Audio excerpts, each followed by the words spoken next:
ഇപ്പോൾ സാറ് ഞങ്ങളെ ഇൻ്റർവ്യൂ നടത്തുന്നെങ്കിലും ഞങ്ങളുടെ ശ്രദ്ധ അതാണ് ഞാൻ ഇടയ്ക്കിടയ്ക്ക് അങ്ങോട്ട് തിരിഞ്ഞ് നോക്കുന്നത്. ഞങ്ങളുടെ ശ്രദ്ധ എന്ന് പറയുന്നത് കടലിലോട്ടാണ്. കാരണം ആരെങ്കിലും എന്തെങ്കിലും അപകടം, ഇപ്പോൾ നമ്മൾ ഇൻ്റർവ്യൂ നടത്തിക്കൊണ്ടിരിക്കുമ്പോഴും എന്തെങ്കിലും ഒരു ഇത് പറ്റിക്കഴിഞ്ഞാൽ ഞാൻ ഇതും വിട്ടിട്ട് ഞാൻ അങ്ങ് പോകും.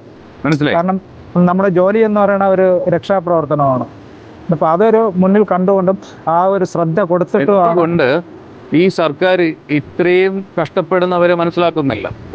ഞങ്ങളുടെ ചോദ്യം അതാണ്, എന്തുകൊണ്ടാണ് സർക്കാർ ഞങ്ങളെ അവഹേളിക്കുന്നത്? അതാണ് ഞങ്ങൾക്ക് ഇത്രയും മനസ്സിലാക്കാതെ.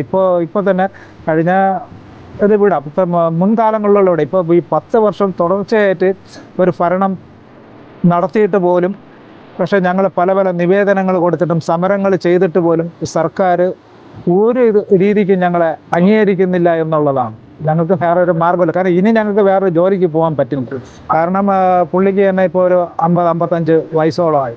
അപ്പോൾ ഇനി അടുത്ത് ഇതെന്ന് പറഞ്ഞു വിട്ടാൽ ഏത് ജോലിയാണ് ചെയ്യേണ്ടത്? കാരണം ഇപ്പോൾ LDF സർക്കാർ 5 വർഷം മുമ്പ് ഞങ്ങൾക്കൊരു പാക്കേജ് നടപ്പിലാക്കിയിരുന്നു.